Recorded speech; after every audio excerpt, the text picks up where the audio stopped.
Well, it would appear I'm the only one. Oh, wait, no. Actually, it looked like somebody else just popped in here. Hello? Let's see now. So we're just going to wait a few minutes to give people a chance to get in. I hope that you had a good day today. They popped in, gave a like, and then I guess popped out. Okay. Um,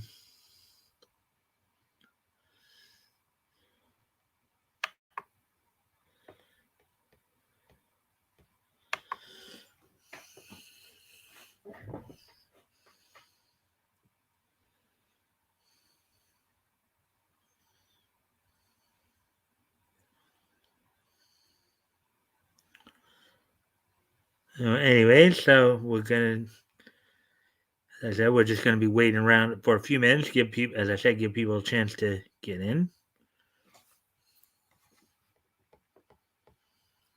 In surrender, there will be no white flag outside my door. I'm in love, always will be.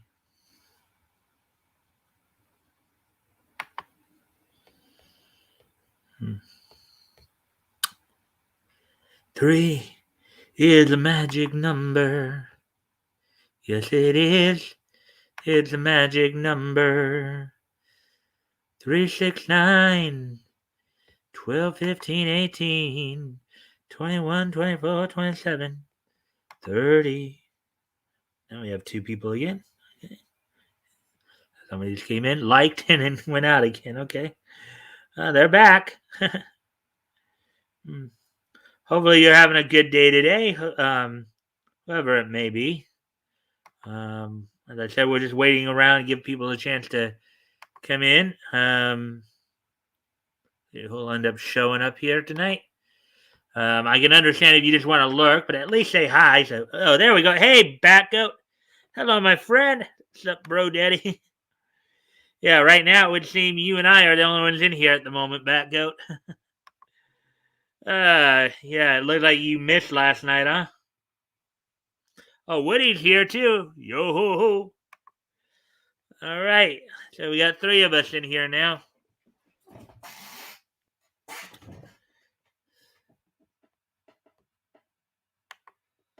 Counter is wildly inaccurate, Mike. We've talked about. Yeah, I know. I know. It's just one of the. You got to understand, sometimes those of us who are on the spectrum backcoat tend to have what they call repetitive behaviors. I know that, but there's still that part of me that feels like I got to comment on it. It's kind of like a nervous tick almost, you know? I mean, I'm aware of it, and so anyway, so we're okay. So we're up to 3 minutes. We just, as I said, we're just waiting around to see who else might show up. Um, Laugh a lot. I understand. Understood. Um, yeah. So how's your day going, guys? Um, hopefully you had a good. Hopefully you both had good days today.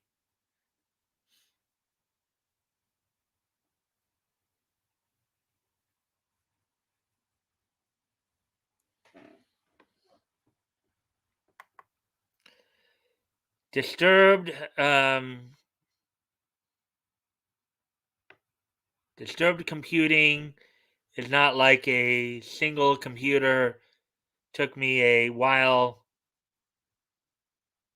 All right. Distributed computing is not like a single computer. Took me a while to become at peace with it too. Yep.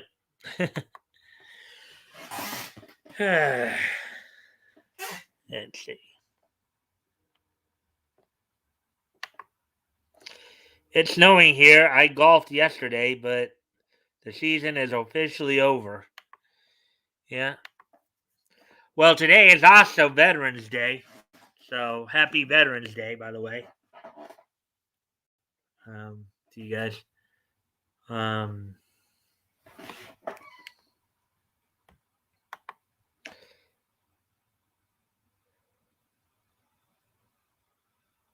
I heard some NOR radio. Don't you mean NPR?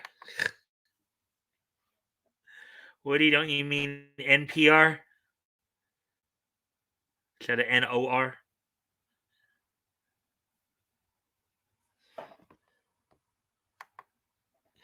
NPR or something. Yeah. Just think NPR is basically the radio version of PBS. NPR is National Public Radio, which is basically the radio version of PBS, the public broadcasting system. So, thanks. My son just texted me that. I appreciate it. No problem. You know,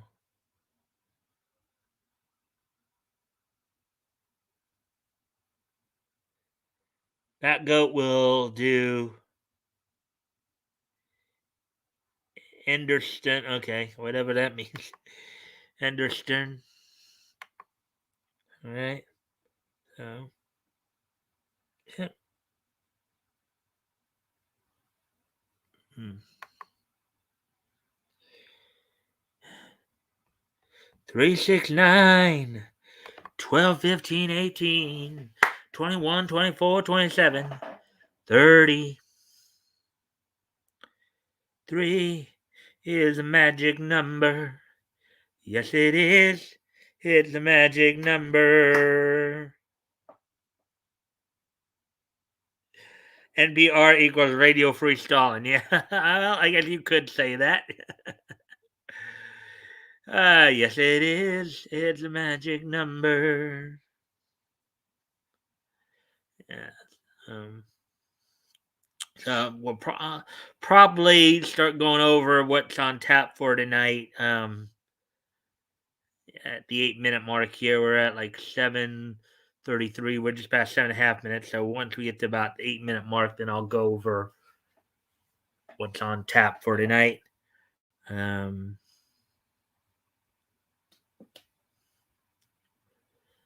yeah.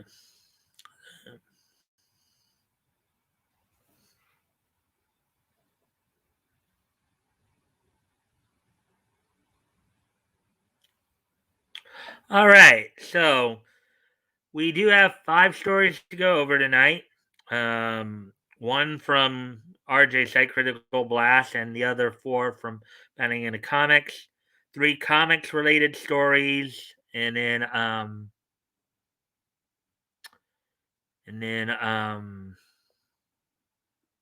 3 comics related stories, and 1 anime related story, and 1 animation story. 3 of the 5 actually have to do with Superman, believe it or not. So, and then one's a Netflix related story, and then of course the RJ story is actually a review of, I guess, a book that he recently started distributing. So let's see, and this thing's acting up again. All right, let's see what this big quote was. I wore my brand new "Let's Go Brandon" shirt out today and got a few smiles. One guy even said, "Love the shirt." Of course, I bleep my pants whenever someone talked to me, just like Brandon. Oh, oh, yeah. Yeah. So anyway, so coming up on 9 minutes. Yes, I guess I should go ahead now that I did just mention that, so I might as well set that up and get prepared to get started here in a moment. Yes, it is. It's a magic number. Yes, it is. It's a magic number. 369 12 15 18 21 24 27 30.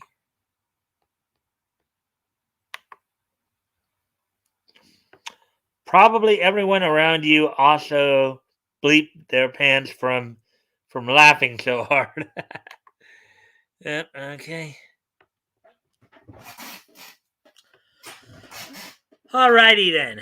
So now we're just past the 10-minute mark, so I'm going to go ahead and get started on the articles then. So hopefully you guys will enjoy the content tonight. A little bit of everything. So here we go. Laugh out loud. Alrighty then. Pocus Hocus will put a spell on you. Submitted by, this is from, of course, the RJ site. Submitted by RJ Carter on Wednesday at 23:07, which translates, of course, to 11:07 p.m. The saga of the greatest magician the world has ever known continues in the second issue as Pocus Hocus, his real name, not a stage name, once more comes face to face with the very demon he once summoned. I think it's supposed to be summoned, but he once summoned to bargain for the supernatural abilities he possesses, and passes off as sleight of hand and illusion.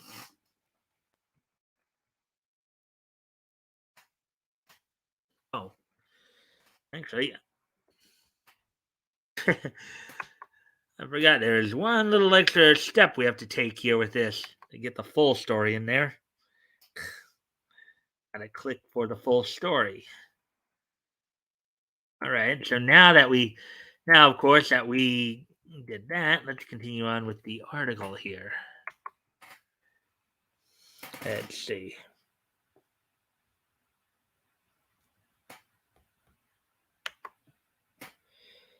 There's never too many Brandon jokes.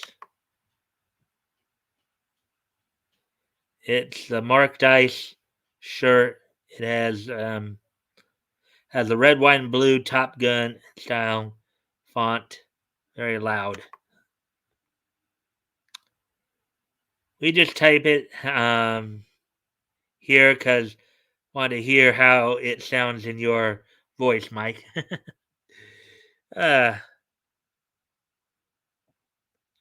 Very true. And then whatever that emoji means. I guess maybe if I go over to the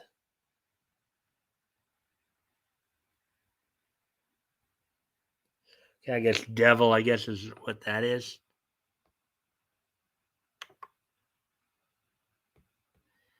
All right. So, anyways, getting back to the article then. The demon has a problem and a proposition. He's an inveterate gambler, as are all demons, and he's wagered in currency he didn't possess. The currency of hell being contracts for souls. The demon has a plan to enlist Pocus in acquiring these new souls so he can pay off his debts and avoid oblivion. Pocus, his own existence inexplicably linked to the demons, has little choice but to acquiesce and put a new trick into his act that will fill the demon's pockets with more copies of quote unquote the damned contract. Interesting. I guess that is a true statement. And when you make a deal with the devil, you do make a damned contract of damnation when you sell your soul to him. Anyways, but a new variable enters the equation as Pocus's lovely assistant, Emily, pushes him to teach her more stage magic. Having other things on his mind at the moment, he puts her off, leaving her to her own discoveries, among which lies the truth. Yeah, that's never a good thing. That's not such a good thing. I think I know where that's going. Alan Dunford and Will Radford have crafted a fast-moving horror comedy that, upon the end of the issue, has you counting pages to see if you were shortchanged because it feels like the story is over too soon. In parentheses here, the book is actually over 35 pages, so no, you weren't. The characterizations of each player are unique and human, in parentheses, in the cases of the human characters at least. The interplay between Pocus and the demon, in parentheses, and everyone else for that matter, definitely communicates the jaded, hopeless feeling of being lost the magician has, despite having everything he ever wished for, or almost see issue number one for the ironic twist of his contract.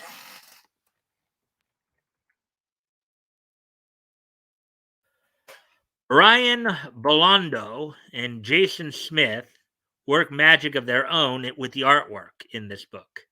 The story is done in a blend of black and white and color, where color appears only when there is something magic. So scenes of the that should probably be some scenes.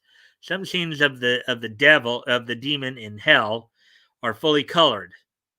But once the reader is in the physical world, everything is in shades of gray, except for the demon. Writing on the contract and other bits and bobs of enchantment, it's a genius idea in storytelling. And there's always enough magic somewhere on the page to almost make you forget it's a black and white book.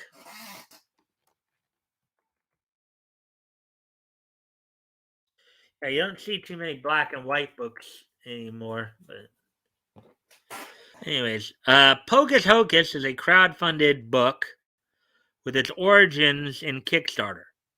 With this second issue, the book has expanded from 72 backers for the first book to 172 backers. 172.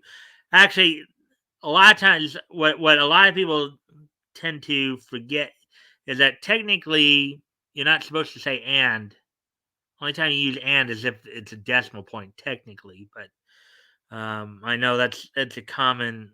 I didn't even learn that. I didn't even realize that till I was older. But anyways, and if you simply cannot wait for the next campaign to catch up on these back issues, while getting in on what everyone else is recognizing as a good thing, you can always head over to the online store, www.badbugmedia, um, where you can, and in parentheses, and should, get both issues for $5.99 each, as well as other bad bug titles like Midnight Highway and Black Jackets.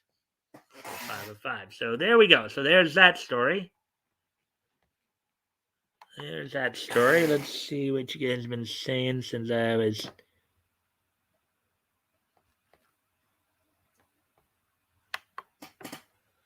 A lot of fun things are over too soon yet.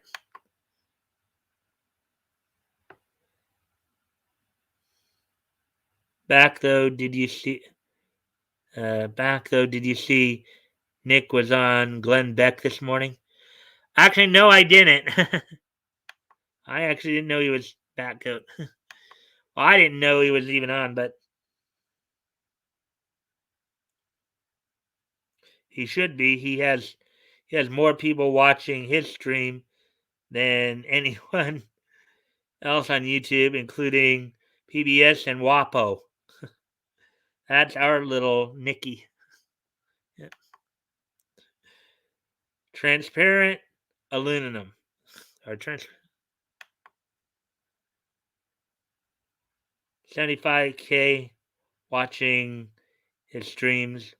Wowzers. I tuned in today right as it started, and he had 1,500 likes before even turning the cam on. I'll have to try to track that down and go back and see that. Nick said he used to spend this time commuting to law school listening to Glenn Beck on his car radio and found his show on his show on Inspiration. That's cool. Yeah, as I said, I may have to actually go and look that up later on. So, like, somebody came in and gave me another like. That's cool. So, anyways, all right. So, let's see. Anyways, I missed most of it, but I caught wind of it in the chat room and found it on somewhere in the interview. Oh, Toys is here. Hey, Toys, welcome to the stream, man. The chat, okay, can't read it from there. So, the chat walks into a giant room, seemingly empty. They hear noise coming from a curtain. BG pulls it back, and there's action going to town on a hot Asian midget. Oh boy. Oh boy.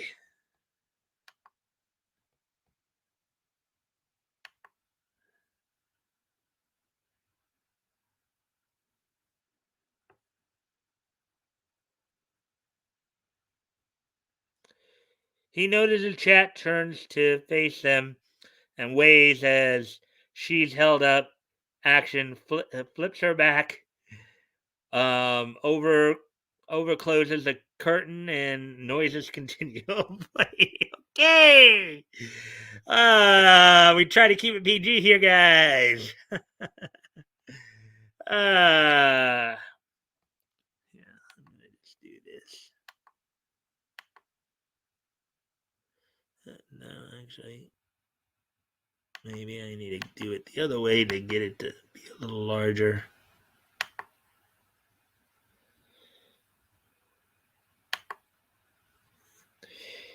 Egad, what was that? It's crazy, Mike. He's now nationally famous for having the biggest Kyle live stream. It's awesome. Wow, Nick's becoming a national figure. You better be careful because you may end up becoming a public figure, which might make if somebody tries to defame him, might make it harder for him to sue in court.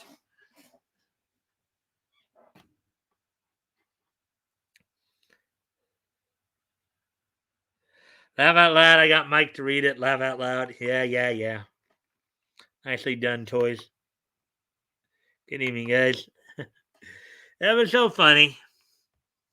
All right. So, anyways, all right. So we're done with that article. So now let's get back to bounding into comics.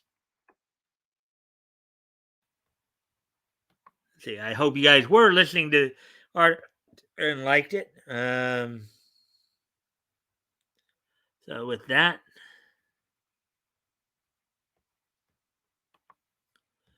let's get into this now.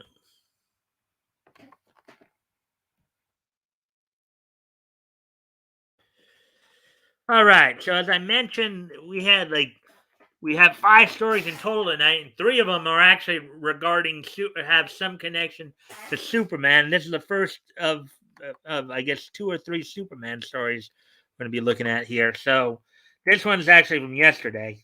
Right.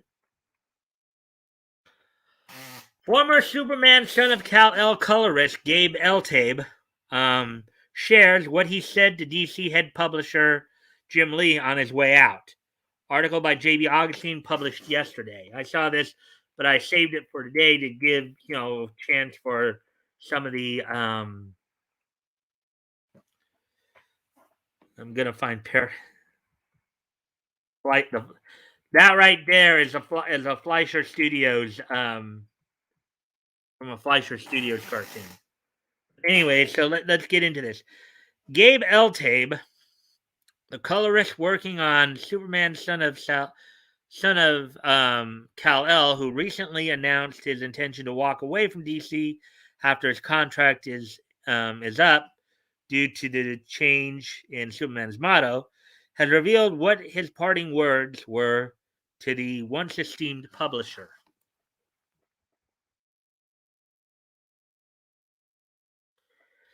After voicing his frustration on an Ethan Van Sciver livestream, L-Tape believed it was time for someone to stand up for the fans who have been maligned for rebuking what the comics they always loved have become. In a video published to his YouTube channel on November 1st, L-Tape began by again explaining that he knew he had enough with DC's current direction. When the Man of Steel's classic motto, in which he declares that he fights for truth, justice, and the American way, was changed to truth, justice, and a better tomorrow. Using a football analogy, L-Tape said, if you're not directly coaching, then you are allowing things to play out, i.e., losses and players' missteps are caused by a failure of leadership.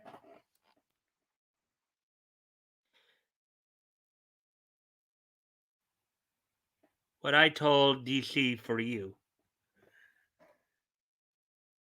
And a better tomorrow.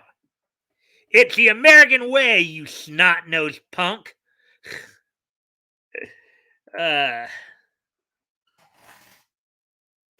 L-Tape doesn't know or even hazard to guess if DC is coaching or allowing the woke agenda to proliferate, as he's not a part of the executive meetings. In his words, they're above his pay grade. He then moved to disclose his side of a conversation he had with DC publisher Jim Lee via text message, but prefaced this revelation by urging his supporters to not go after Lee because he is, in quotes, a good family man, unquote, whom L-Tape respects, adding that he also wasn't going to divulge what his old boss said back to him out of respect for the publisher's privacy and for DC as a company. That's Jim Lee right there. DC Daily, DC YouTube. L-Tape stated that his mission is simply to vent on behalf of the fans of DC and comics, who are picked on by leftist creators and editors who call them all sorts of ist names because they don't have an argument. Let's see. One person L-Tape didn't hold back on was Bleeding Cool founder Rich Johnston, whom he described to Lee as a piece of human filth due to his messaging of L-Tape for a scoop on what happened between the colorist and DC. Well, this piece of human filth, Rich Johnston, is sniffing around to get info from me, unquote, L-Tape began in his message to Lee. Quote, I'm letting you know as a courtesy so you can be prepared and not let Rich hit you too hard. Who knows what he'll say? He's a disgusting man, unquote.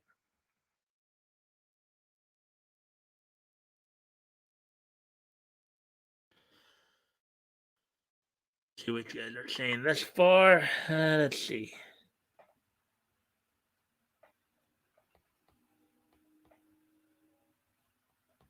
I think I may have missed a piece.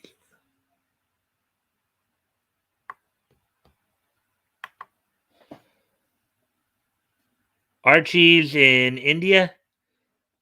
Did anyone else see this? SCWs are predictable and moronic. Well, I saw the headline for that article, but I didn't see where, because it apparently isn't in. I don't know where it's at, but Netflix is, I guess, trying to do something with it. Of course, it's a Netflix joint. My ears are burning. Apple slapped SJW out of his mouth. Yeah. L-Tape has good YouTube presence.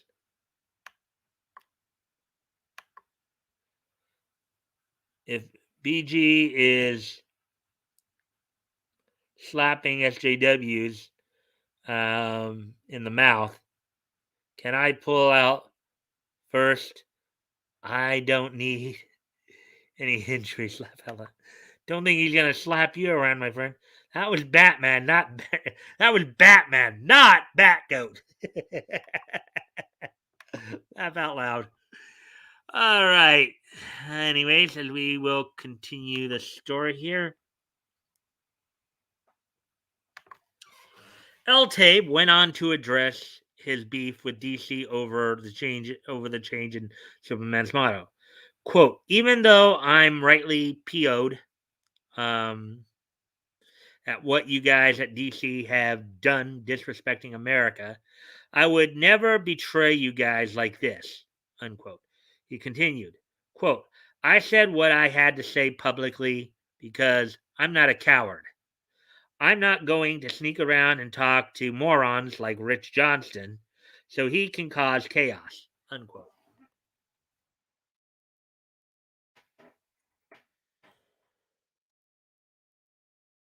Quote, you probably hate me and think I am a fool, but couldn't stay silent any longer, unquote. He added, quote, your parents decided to immigrate to America, Jim. This country and its heritage and the blood spilt gave you everything you have, not South Korea. Even if the decision to remove the credit American culture had in creating Superman is out of your hands. It is so ungrateful for you to go along with this, unquote. Wow, that's a pretty damning statement right there. You're basically telling him, well, your parents immigrated here, and by going along with this and not fighting back on this, you're ungrateful. That's quite a damning statement. If you think about it, that's quite a strong and damning statement. In explanation of why the flag meant so much to him, he then briefly detailed his own family history, recalling how his father escaped Muammar Gaddafi's quote unquote socialist hellscape in Libya. I guess hence the name El Tabe. And his maternal Mexican grandfather nearly died while serving in the Pacific in World War II. Quote, I'm not sure your Korean family horrible violence and death at the hands of the communists, unquote. All right. I'm sure your Korean family horrible violence and death at the hands of the communists, unquote, El Tabe continued. Quote, like you, America and its American way gave me everything I have. Not Libya, not Mexico, unquote.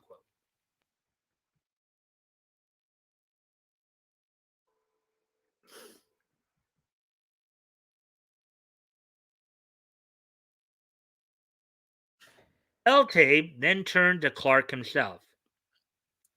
Quote, great people paid for everything we have with the American way.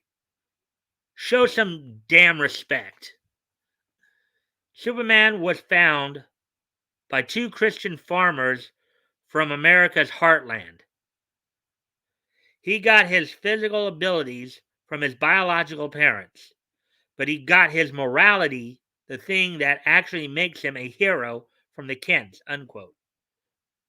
They named him Clark and taught him about, quote, truth, justice, kindness, and restraint, but also, indeed, the American way. How else would he learn not to kill, demolish the world, or rule as a tyrant king, when no one could do anything about it? Ultabe asked. Gabe makes a very good point there. He makes some very good points here. You know, kind of funny when people start bashing America and saying how they hate the American way, they tend to forget that there are places that a lot of what they want comes from places that are a lot worse off than America. Okay, where many of them would probably be dead now for what they're pulling. They did it elsewhere. They did it in some of these communist countries. They'd be dead right now.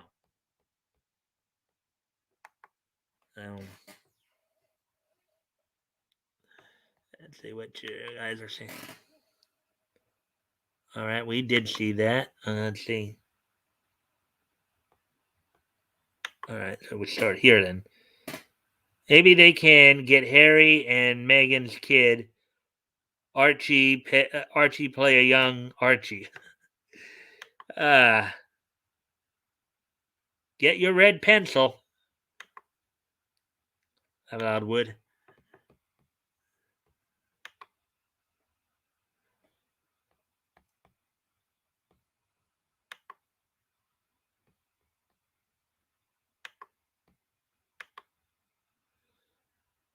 Anyways, getting back to the article here.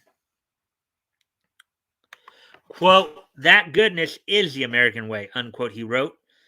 Quote, the fable of the strongest man in the world restraining himself and choosing to do as much good is American, because where else could Clark learn these ideas? Was it just innate? Of course not. It was the culture of his parents. And that culture is the American way, unquote. And here's, of course, the scene from the opening three-parter of Superman, the 90s Superman, the animated series, with a younger Jonathan and Martha Kent there, of course, voiced by MASH's Mike Farrell and Coach's Shelley Fabre.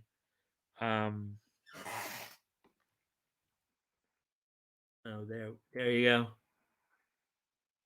Like Superman, quote, in a way, unquote, Eltabe said that while Lee has great power in the industry, he's neglected to use it in such a fashion that demonstrated character and defended an American heritage. Quote, that gave you everything, unquote.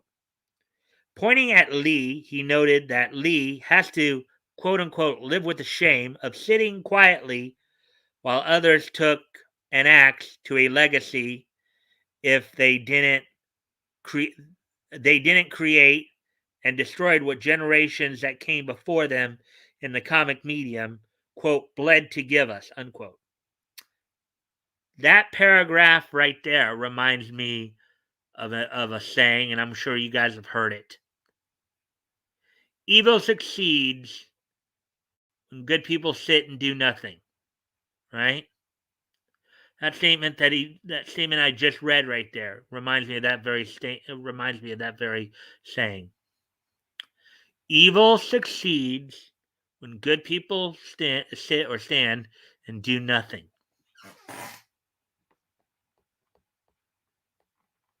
This guy Gabe is pretty cool. I think he's really got it.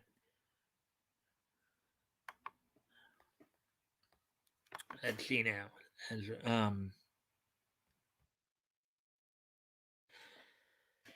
Eltabe closed by calling Lee one of his childhood heroes and thanking him for the opportunity he was granted years ago at Wildstorm. Wildstorm was, I don't know if it's still in existence, but Wildstorm, as I recall, is an imprint of DC. I think it might have been the imprint that gave us Swamp Thing. So, in conclusion, he stressed again that he doesn't want fans contacting or going after Lee, as he believes he is ultimately, quote unquote, a good dude and, quote, not one of the far left weirdos, unquote.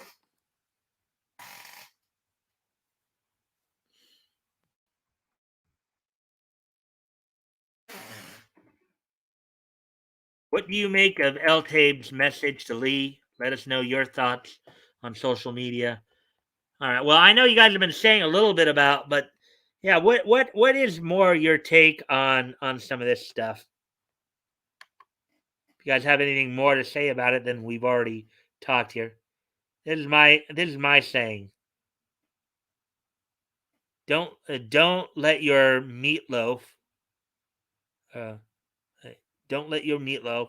Also, take her easy if she's easy. Take her twice. Okay. Take her easy. If she's easy, take her twice. And here's to swimming with bow-legged women. Oh yeah, I remember that bit. I think that was from Popeye, right? Hmm.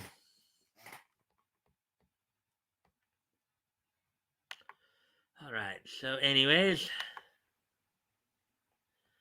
moving on to the next article, which was from earlier today.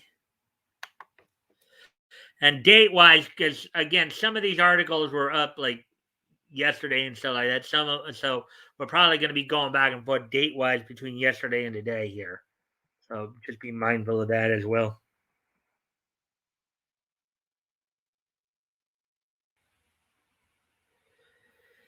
DC possibly now. I know that Yellow Flash actually did a video on this article earlier today. I watched that video as well. So I was made aware of this story from him initially and saw it again here. So here we go. DC possibly repeating the death of Superman to make Jonathan Kent the permanent replacement for Clark. Article by J.B. Augustine published earlier today. According to recent speculation, all of the drama surrounding the new de facto Superman, Jonathan Kent, may all be part of a bigger plan by DC to have the fledgling hero replace his father as the standard bearer via a repeat of the death of Superman. Superman Volume 2, number 75 of 1993. As Games Trader points out, DC looks like they've been quote telegraphing unquote this replacement since March's Superman number 29.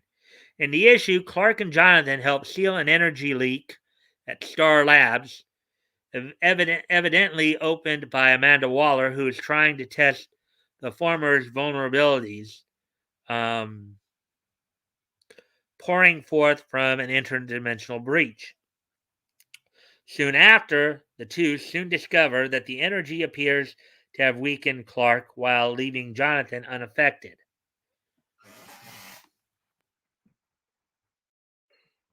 Here's some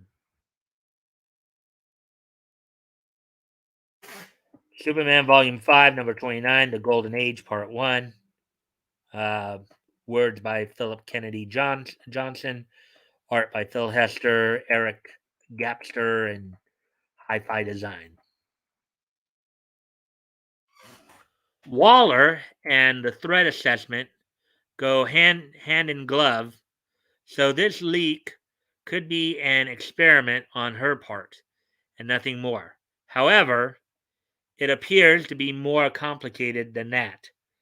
The rub is that Jonathan told his father he learned he was going to die yet again, I suppose, when he visited the Legion of Superheroes in their time. Thinking the Legion's historical record was referring to the breach, they stopped. The crisis is considered averted.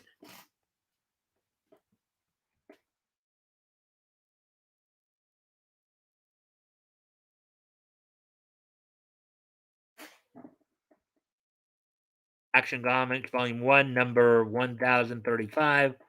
War World Rising, Part 6. Words by Philip Kennedy Johnson. Art by Daniel Sampier and Adriano Lucas. That is until Mongol and Warworld enter the picture. In Superman and the Authority, he and his newly assembled team head to space to put a stop to the Mad Warlord once and for all. They come to blows, of course, and after one pivotal battle, Mongol remarks Kal-El is dying, either because he notices something off or simply believes this to placate himself as an inveterate foe.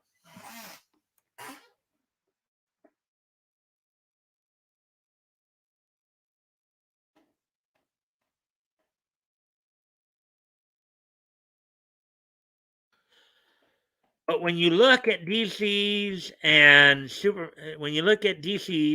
Superman and Action Comics writer Philip Kennedy Johnson's tease for the War World saga, this is all part of.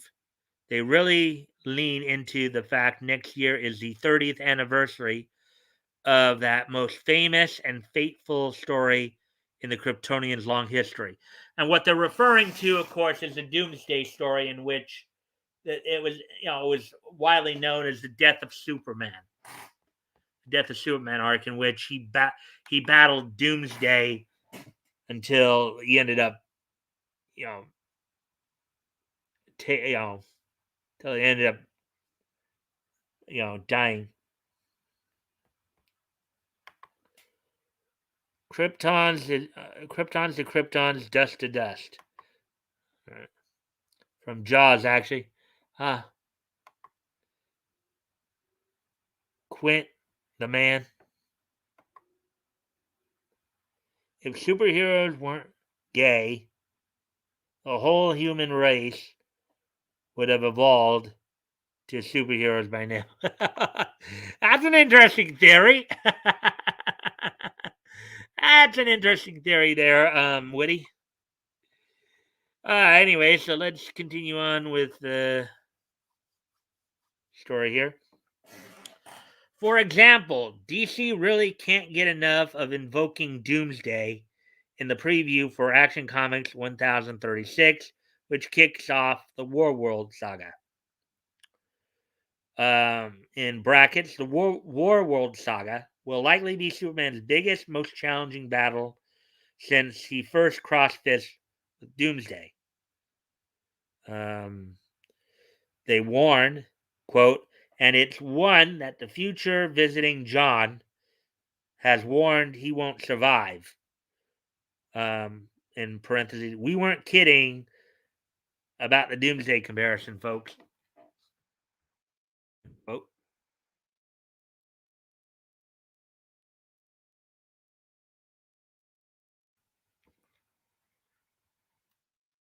Of course, remember, Superman and the Authority is also the book that gave us that trans OMAC agent too. So let's not forget that while we're at it.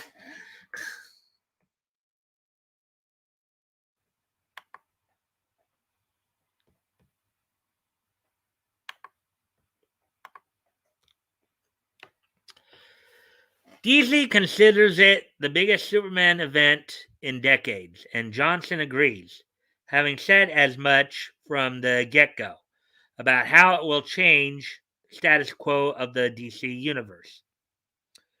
Quote, it's no exaggeration to say it will change Superman's status quo forever and have a lasting impact across the entire DC universe. Unquote. He said of the arc's announcement in 2020, quote, stay tuned, you will not want to miss what's coming, unquote. And here's, of course, a scene from the Warner movie Superman Doomsday from back in 2007. There's that.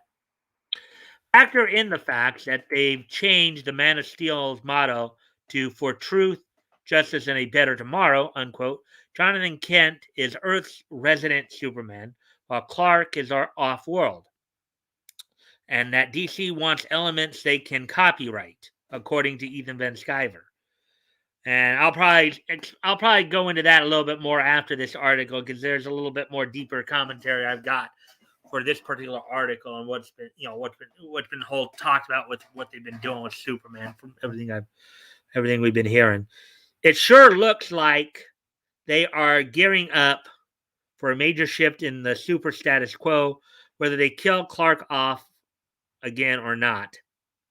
Whatever happens is expected to go down during the War World Saga in 2022.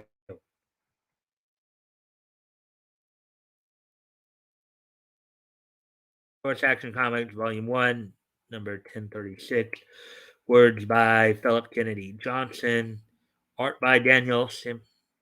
So, what do you make um, of what appears to be DC's plans to shake up their Superman line? Let us know your thoughts on social media or in the comments down below. I'm gonna switch over to the next article we'll do, which is also a Superman related article. And before I get into reading that, though, I'll comment on the last article because there's a few interesting little things that have come out of this. So I know Ethan's been talking about this quite a bit. I know that Flash has alluded to this as well. RJ, I know, has talked a little bit about this. So this shakeup that they're doing, I think, is twofold. Okay, it's twofold. One of the bigger issues here in this whole Superman, they're trying to. The reason they're considering trying to get rid of Clark and kill off Clark and trying to eliminate as many of the original concepts of Superman as possible, like Truth Justice, is in part so they don't have to pay the Siegel and Schuster families. They don't have to pay for the copyright. They're trying to get rid of a lot of super, and it's something that is never a good thing. It's not a good thing to just try to sweep away the foundation because everything else comes crashing down. They're basically trying to get rid of everything that they cannot control. They can't get a copyright to, in part because they don't want to pay the Siegel or Schuster families for using Superman as character. So here they've of course talked about Clark being killed off. They're going to probably try to find a way to get rid of Lois Lane and a lot of the classic Superman characters.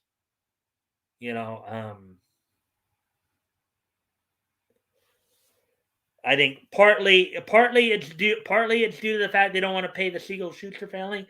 The other thing being I think it's also a way for them to more easily push their agenda as well.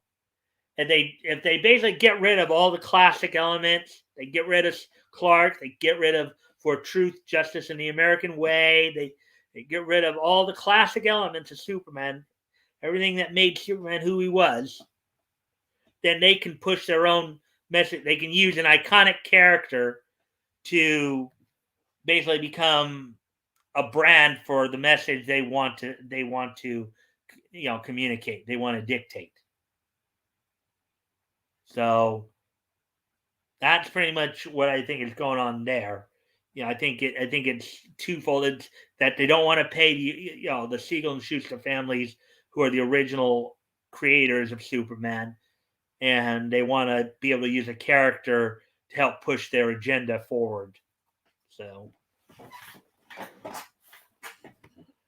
let's see. Let's see.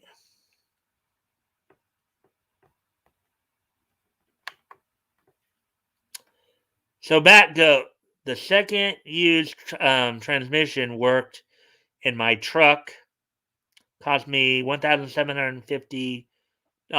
So the mechanics,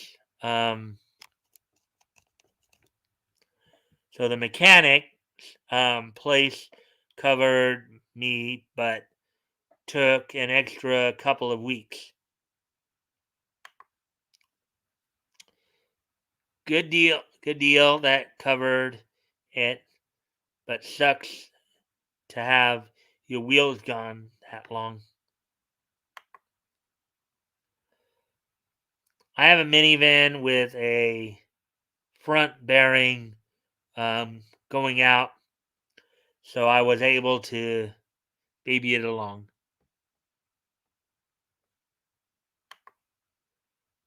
And apparently my signal's going down again. Signal's unstable again.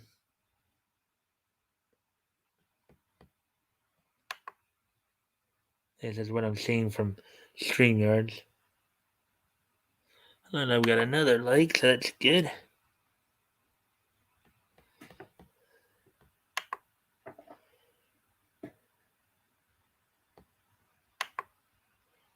I got to do exhaust on my car. All right, so you guys are talking more about. All right. So, anyways, getting to the next story here, and we're at 56 minutes and 21 seconds. So we're um. hmm,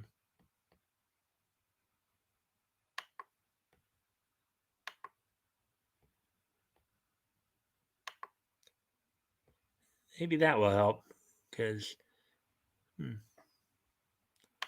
All right. So, anyways.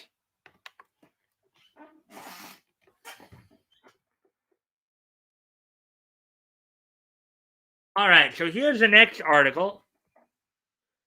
Superman portrayed as negligent dad to infant son Jonathan in Young Justice Phantoms. Article by J.B. Augustine, published yesterday.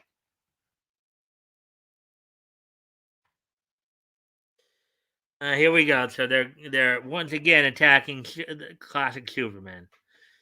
It's not a good sign for a DC animated show when the most notable thing that can be written home about it is some comic relief that puts Superman in a remiss light.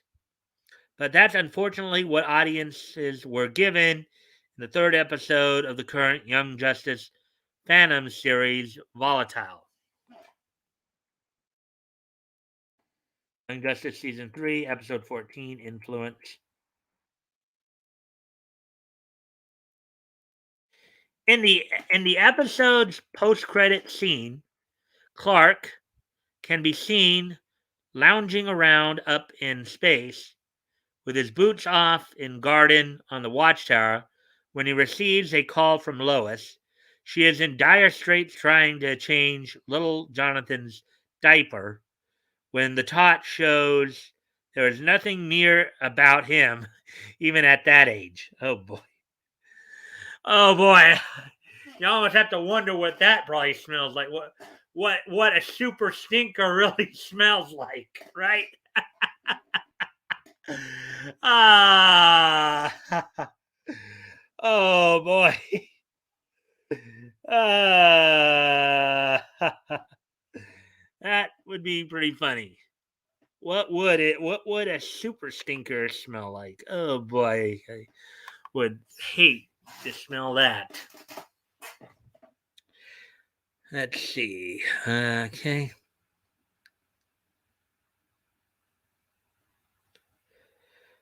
Quote, no, I'm not on the watchtower just to avoid diaper duty, unquote. Superman tells Lois as he answers the phone. No, quote, no, yeah. He's talking, he's taking his time potty training, and it's said that's perfectly normal, especially for boys. He escaped his diaper again. Ha, you found poop on the ceiling? No, Kryptonian poop does not defy gravity. Oh God!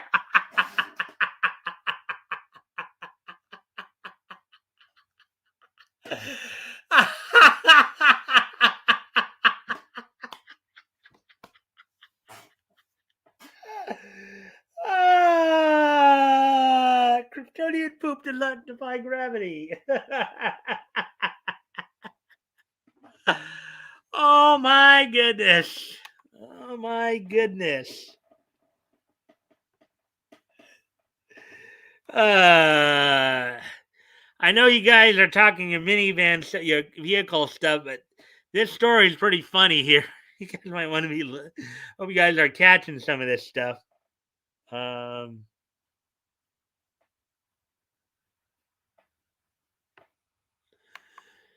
yeah. So, anyways, a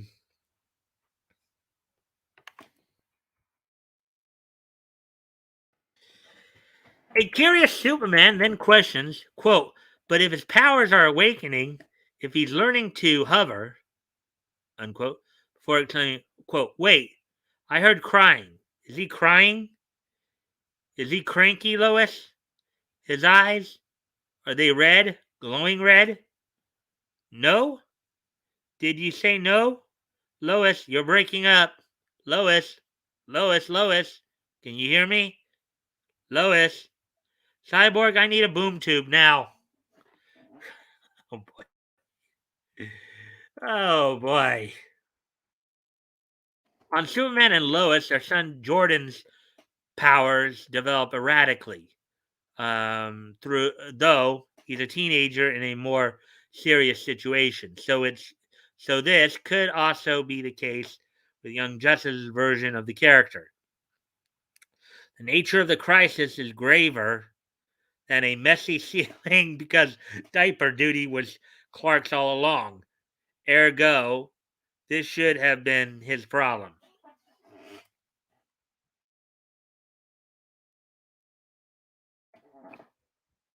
Young Justice, Phantoms, Joe Max. He does finally spring into action, requesting Cyborg open a boom tube to get him home fast, but only after Lois says something implying John's eyes are turning red, an indication he's about to learn about his heat vision. Under normal circumstances, Lois should leave Superman alone to save innocent lives around the galaxy while she tends to the baby. However, in this case, sounds like he is avoiding responsibility to get a little R&R.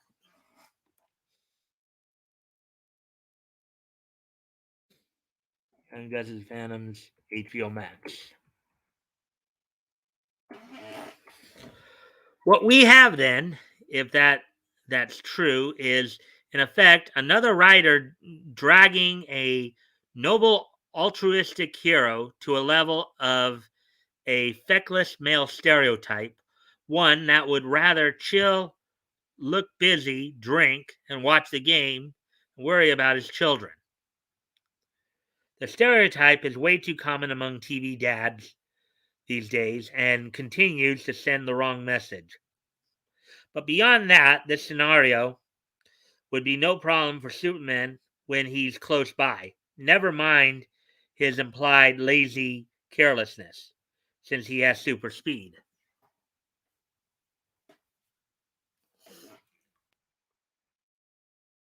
Young Justice HBO Max.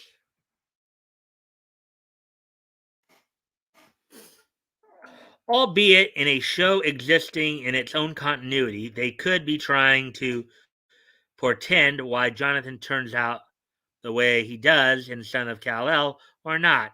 It's really in the eye of the beholder. No, I think it's just more woke messaging that, that people are letting them get away with.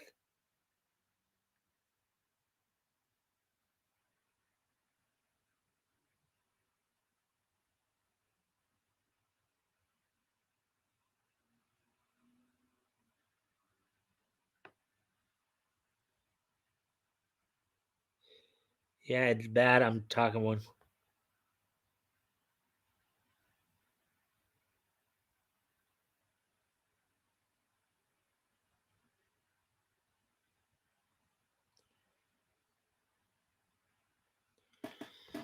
All right.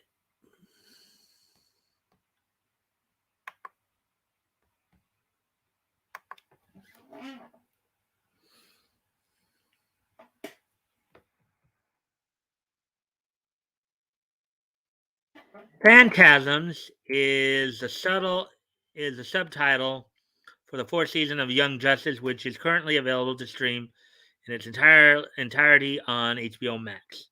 Do you think the post credits scene shows Clark as a negligent dad. Let us know your thoughts on social media or in the comments down below.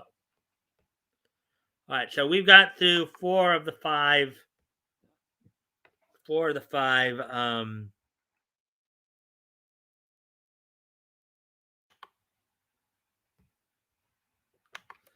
went through four of the five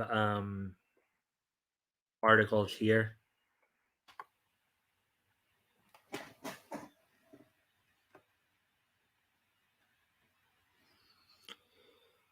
All right, so we're just past the hour mark then, and we're almost done with the main articles. Wow.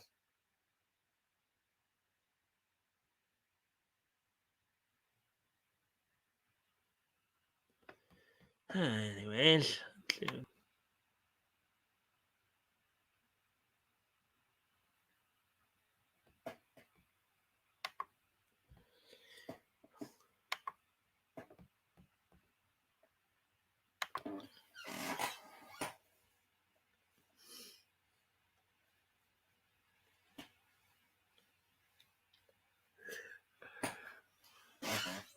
all right. Anyways, Netflix announces upcoming slate of anime releases, including Tiger and Bunny 2, Seven Deadly Sins, The Grudge of Edinburgh, and more.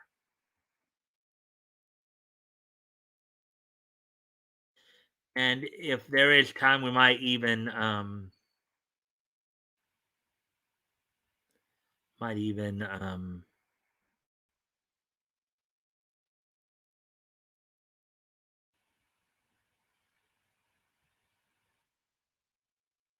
might even try to find that Archie article again. Alongside news of their live-action Yu Yu Hakusho and Mobile Suit Gundam adaptations, Netflix has also announced the upcoming edition of a number of new series and the return of several others as part of their plans to expand the ever-growing library of anime offerings. Anime Japan, Netflix. Revealed by Netflix on November 9th during their Netflix Festival Japan 2021 digital event, the mountain of new information provided by the streaming giant detailed their plans for for both previously announced titles such as JoJo's Bizarre Adventure Part 6, Stone Ocean, and the second season of Ultraman, as well as a number of newly unveiled additions, including The Seven Deadly Sins, Grudge of Edinburgh, and Tiger and Bunny 2. Quote, our next big bet is expanding feature films Japan, or feature films. Japan is home to extraordinary talent who shaped the cinematic history of the world, unquote, says Kata Sakamoto, Netflix Vice President, Content Japan. Quote, with creators as diverse as the ones we work with today, we're excited to play a role in the history of great local talent, finding their voices and delivering them to audiences everywhere.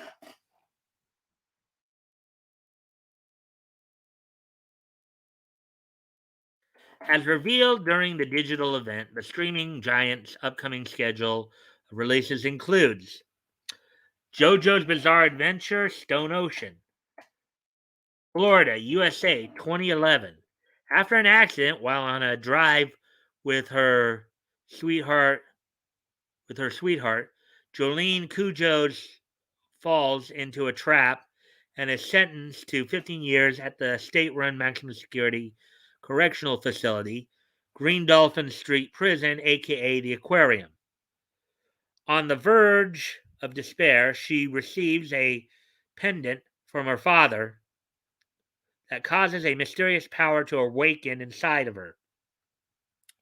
Quote, there are things in this world that are more terrifying than death, and what's happening in this prison is definitely one of them, unquote. A message from a mysterious boy who appears before Jolene, and inexplicable events that occur one after another, the horrifying truth told to her by her father when he comes to visit, and the name Dio. Will Jolene ultimately be set free from this stone ocean they call a prison? The final battle to end the century-long fateful confrontations between the Joestar family and Dio begins. So this is Jotaro's daughter.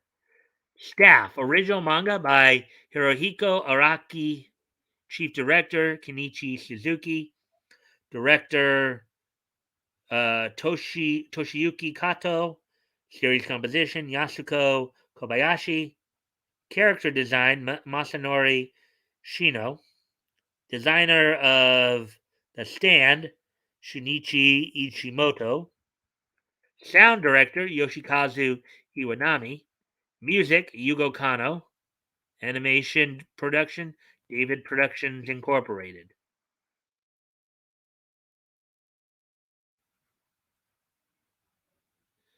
There's your cast of characters right there. Let's see.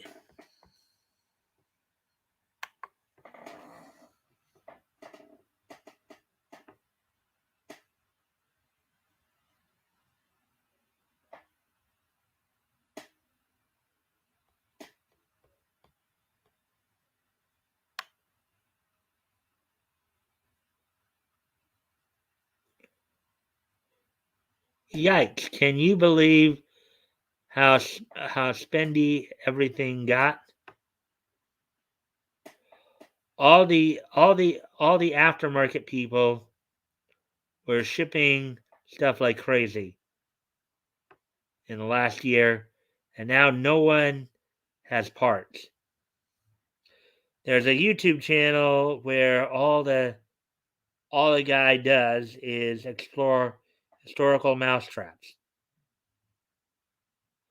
I got a new one, plastic circle. Let's see.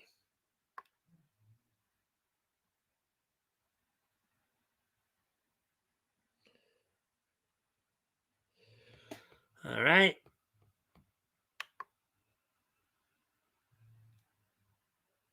Anyways.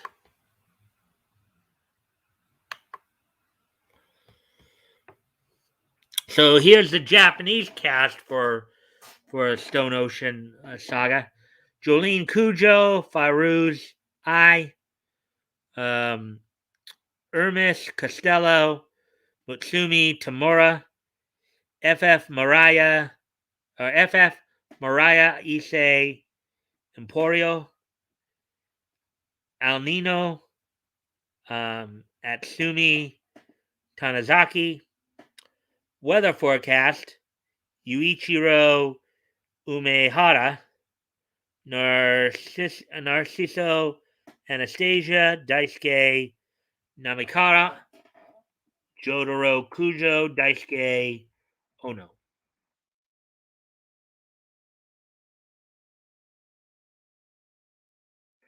The Seven Deadly Sins, Grudge of Edinburgh. Edinburgh.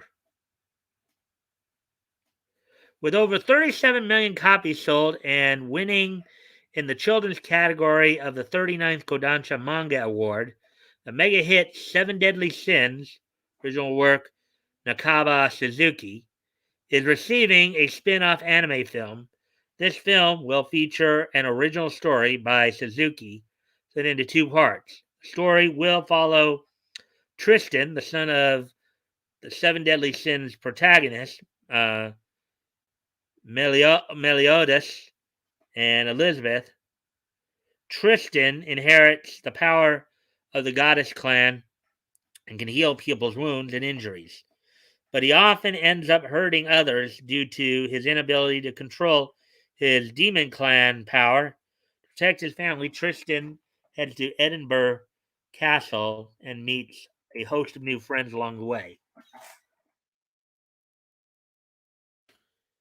Staff: based on the manga The Seven Deadly Sins, published by Kodansha in Weekly Shonen Magazine by Nakaba Suzuki, supervising director Noriyuki Abe, director Bob Shirahata, Screenplay Rintaro Ikeda. Production company Alfred Imageworks. Marvy Jack.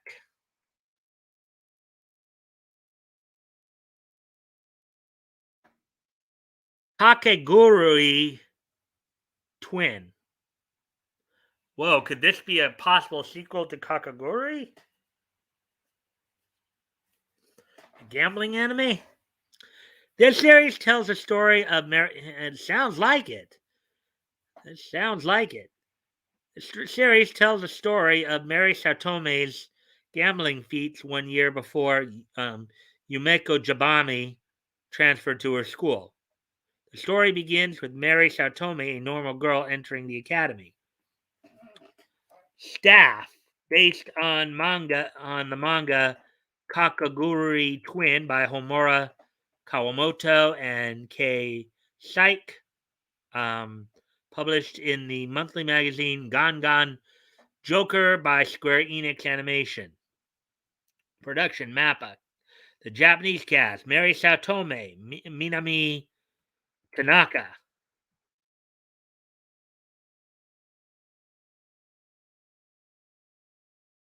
The Orbital Children. The story begins in the year 2045 when AI has advanced and anyone can travel into space. Children born on the moon and children from Earth who are on a trip to space meet at the Japanese built Anshin space station. And the series will consist of 6 episodes and will be distributed worldwide.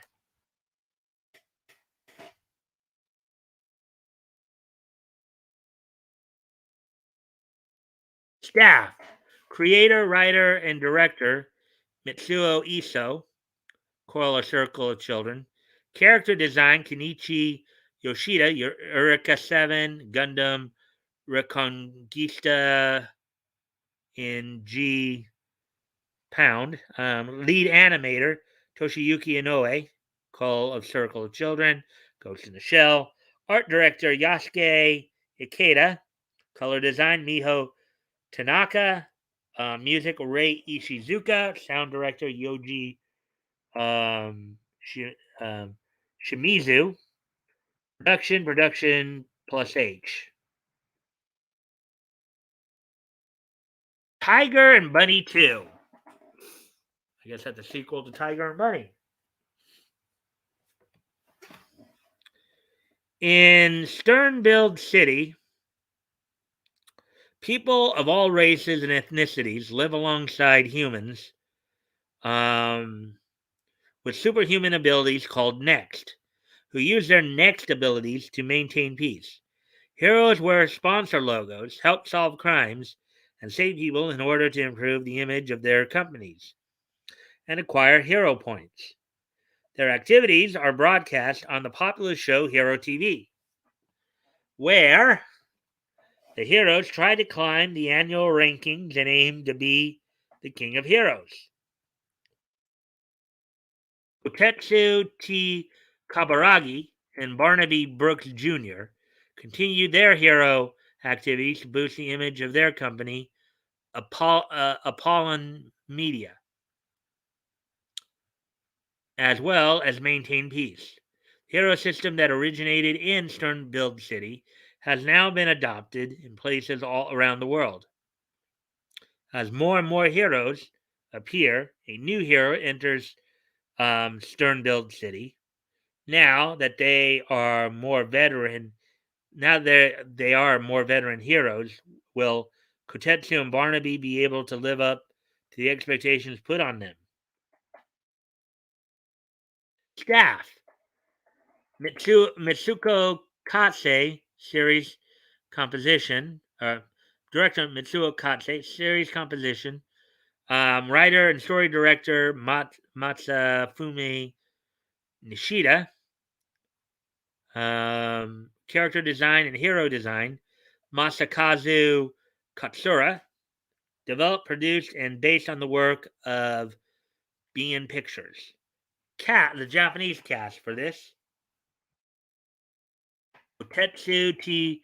Kabaragi Wild Tiger, Hiroaki Hirata, Barnaby Brooks Jr., Masakazu Morita, Karina Lyle, Blue Rose, Minako Kotobuki, Antonio Lopez, Rock Bison, Titan Kusunoki, Huang Pa Lin, Dragon Kid, Mariah Issei, Nathan Seymour, Fire Emblem, Kenjiro Suda,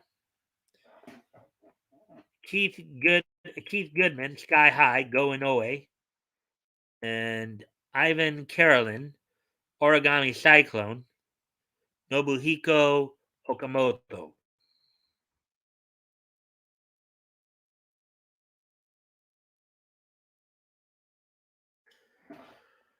See what you guys are saying.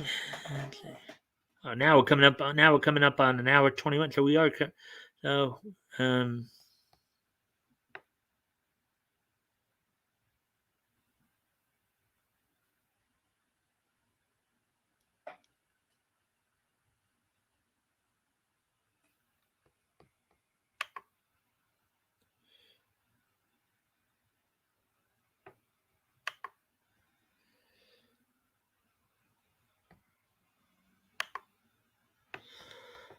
all right. So here we go. Let's continue on with this.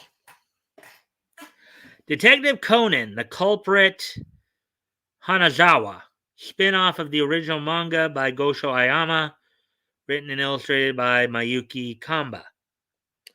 A town of crime, Belka Town, a mysterious dark shadow descends onto this town that ranks among the highest crime rates in the world. His or her goal is to kill a certain man. That key player in Detective Conan is now a protagonist, clad in tights and possessing a pure intellect. This person's name is the pseudonymous culprit Hanazawa.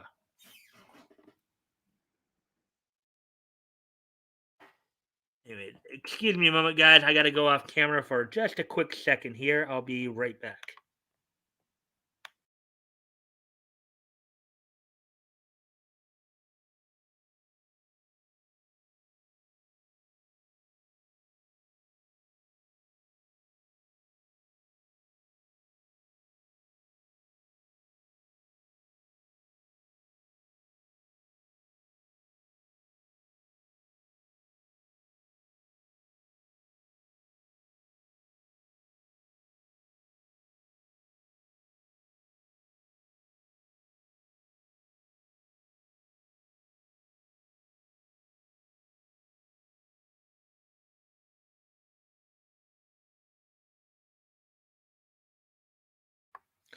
All right, I'm back now.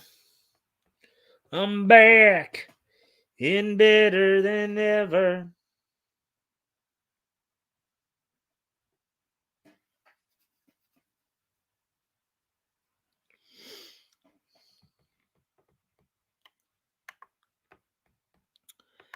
Detective Conan, Zero's Tea Time, supervised by original author Goshayama, original manga by Takahiro Arai.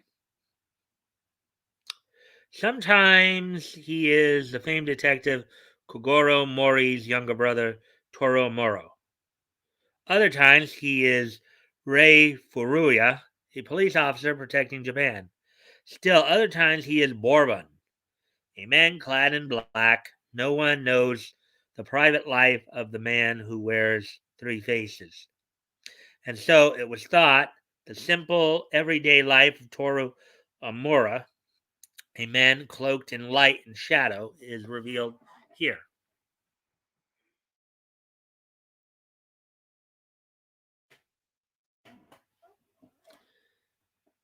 Agretsuko Season 4.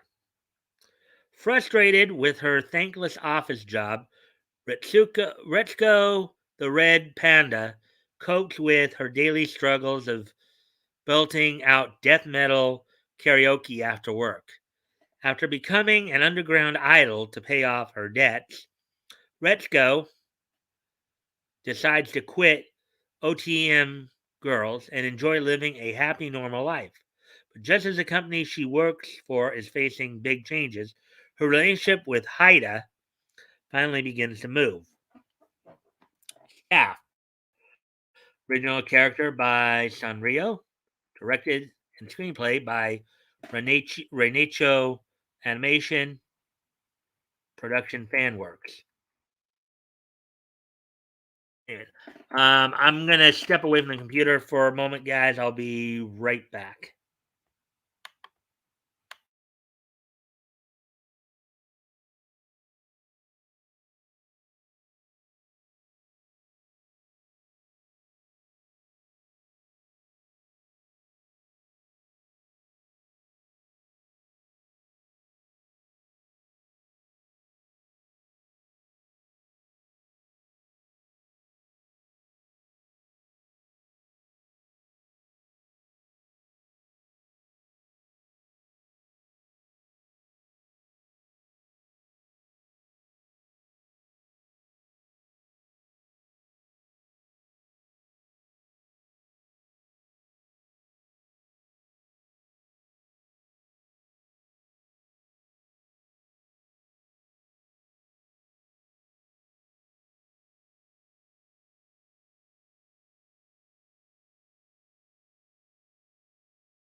All right, I'm back now.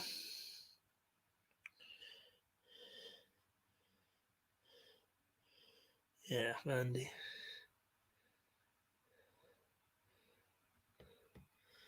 All right. So, anyways,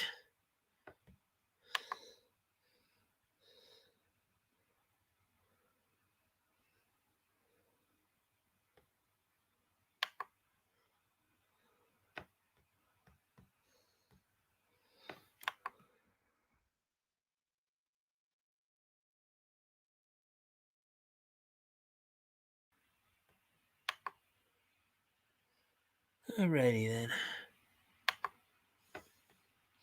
All right, so continuing on with this last article seems pretty lengthy. We're already at an hour and a half, so we're actually doing pretty good time here. Kotaro lives alone. Ding dong! There is a little boy standing at the door.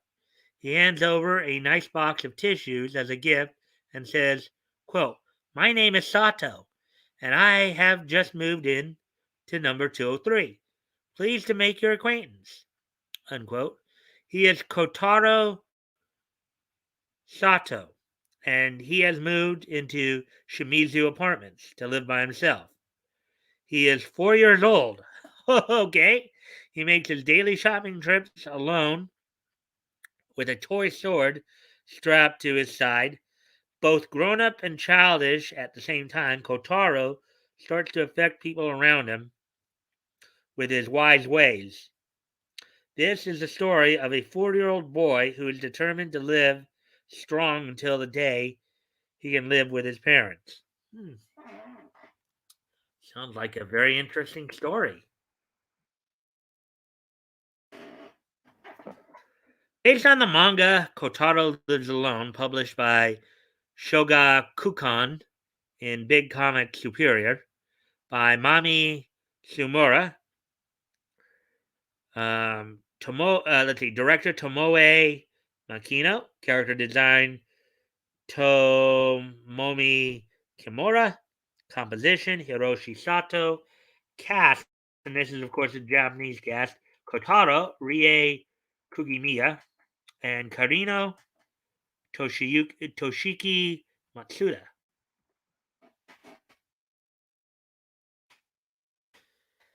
Vampire in the Garden. One cold winter, humanity lost its battle with the vampires, and with it most of where they called home.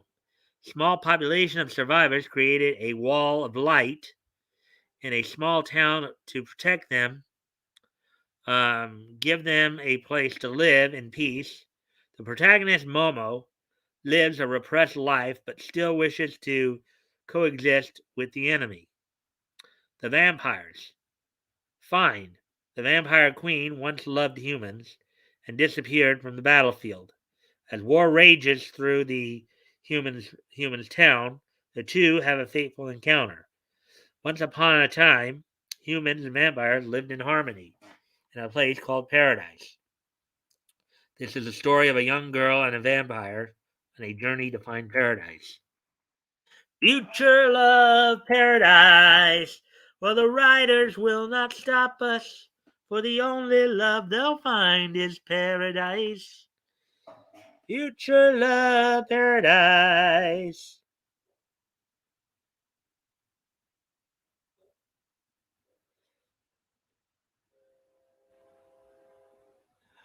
All right, Bat Goat. I'll um, I'll send you the link to the I'll send you the link to the StreamYard tomorrow for the historical comic retrospect. Okay. Guess you may have already left, but still, blasted a narration week. You were out and had a did the and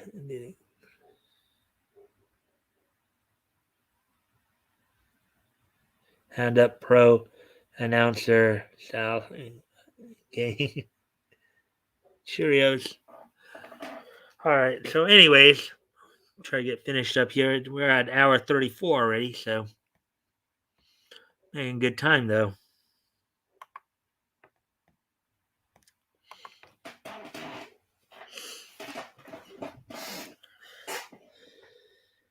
Let's see. Okay, so staff director Ryotaro Makihara from Hal the Empire of Corpses.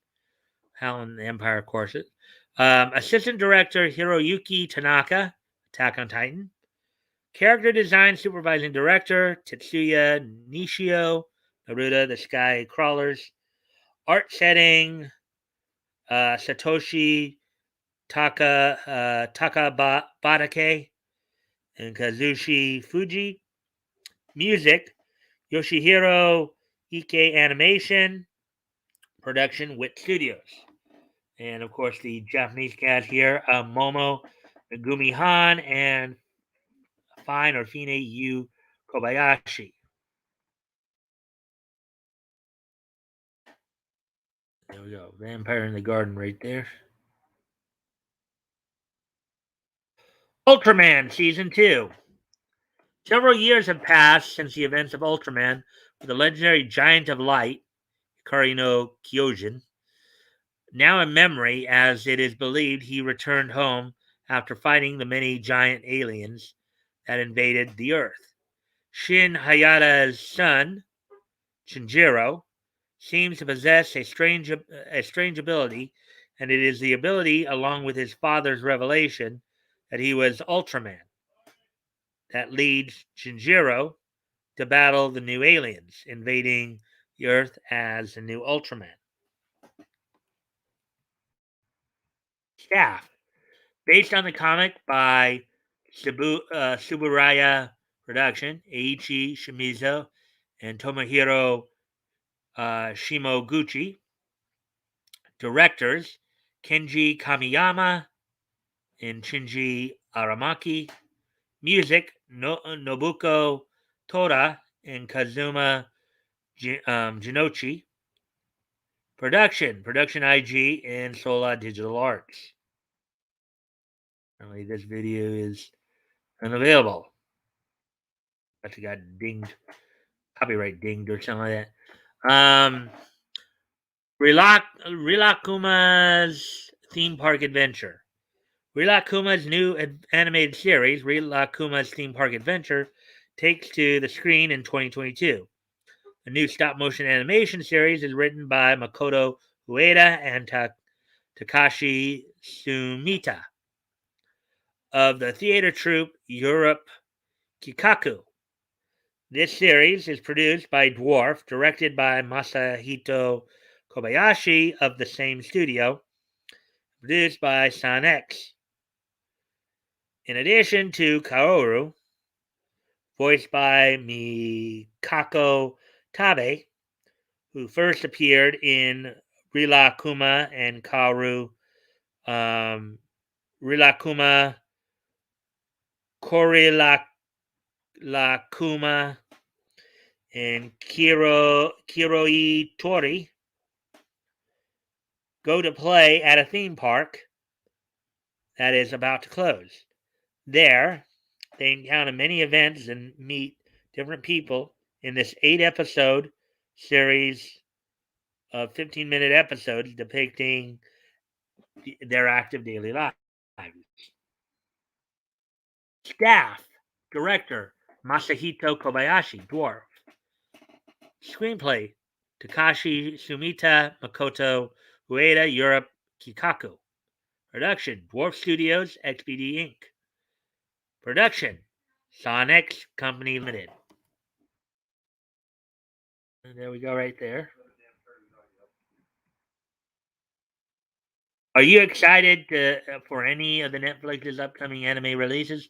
Let us know your thoughts on social media or in the comment down below. Okay, so like we got through everything. That article actually took longer than I thought it would. So it's a good thing that I didn't. Okay, so anyways, that we are at an hour 39 now.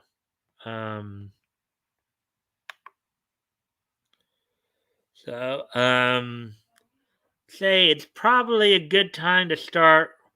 Unless you guys had anything you wanted to talk about or add or anything like that, I hope you guys enjoyed a lot of the articles we went through tonight. 2015,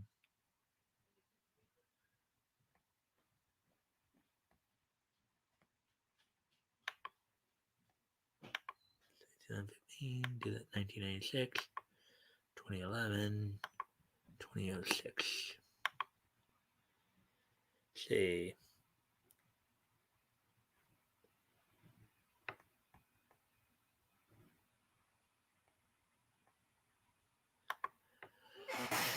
All right. So, was there anything that maybe you guys wanted to talk about? Woody, I guess you're the only other person here. I'm guessing. I guess Toys and Batgo may have already had to go, but um, nothing. I can think. Nothing I can think of. Nietzsche. Yeah. All right. It's probably a good time to wrap up then. Anyways, before I do that, just a reminder: tomorrow is our weekly look back at comics history. I'll send back out the link tomorrow midday sometime to the StreamYard link. Um, let's see. Um, so tomorrow we're gonna be finishing up our coverage of July of 1938. We're gonna look at some of the early, some of the founding of Fiction House Publishing, Fiction House Comics, and and of course reading over some stories from the first issue of Jumbo Comics, including Sheena, Queen of the Jungle. So I hope you guys will look forward to that. And now with that, today being Thursday, November the 11th, 2021, let's take a look back at this day in Nietzsche history. As sure you all are, as Woody, you've said you're already ready for it. So here we go. Let me just one last time review a little bit here for my own. So 11.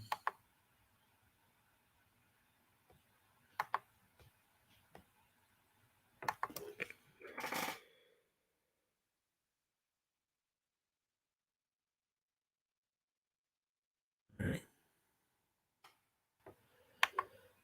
Okay.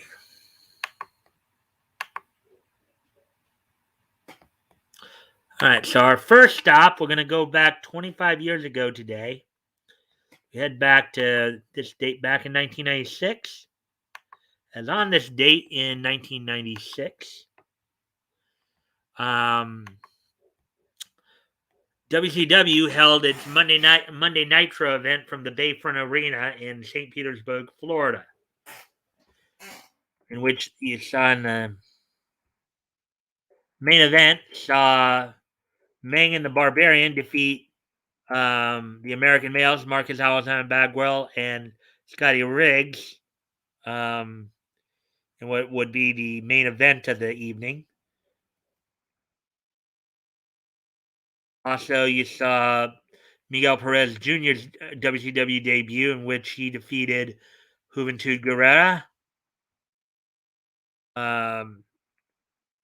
Mexican heavyweight champion Conan defeated Chris Jericho. Let's see. Harlem Heat defeated the Amazing French Canadians. Luger defeated Scott Norton via submission. Rey Mysterio Jr. defeated Ciclope in a WCW Women's Championship Tournament quarterfinal. Gaia All Asia Athlete Women's Champion Zero hit Malia Hosaka. And then to open up the show, Jeff Jarrett defeated Chris Benoit. So yeah, and Sting made an appearance.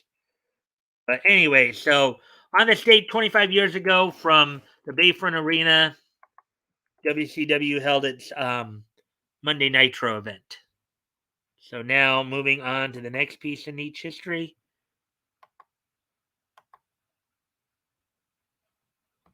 As we're going to head back 15 years ago today, as on this date 15 years ago today, the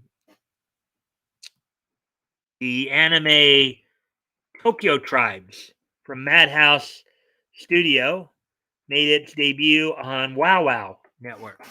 So on this date, 15 years ago, 2006, Madhouse's Tokyo Tribes made its debut on Wow Wow. Let's see. Next up, head back 10 years ago today in 2011.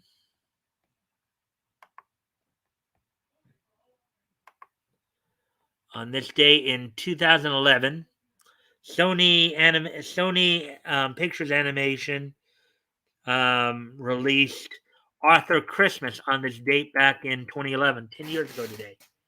So on this date, 10 years ago today, Sony released Arthur Christmas on this date.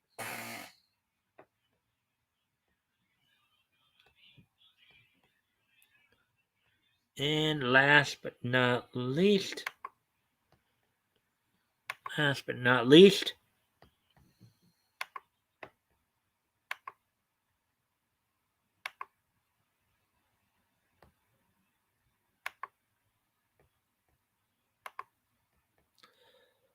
on this date 6 years ago, the fifth and final issue of 8 House from Image Comics went on sale on this date for $2.99, 28 pages. So on this date, 6 years ago today, the Woody, you didn't leave me, did you? Or is this thing being screwy again?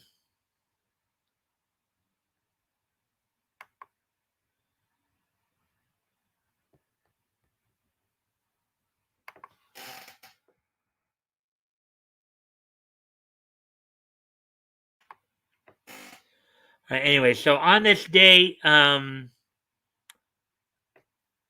years ago today, the fifth and final issue of 8 House from Image Comics went on sale on this date. So there we go. That's it for tonight. I thank everybody for being here. I thank everybody for all the likes and shares. Hopefully, we can at some point get some more people in here. Hope everybody enjoyed the content. And don't forget, as I said, tomorrow night, we'll be continuing our look back at comics history. We'll be looking at the startup of Fiction House. We'll be looking at some stories out of Jumbo Comics #1, including Sheena, Queen of the Jungle. So until then, guys, bye.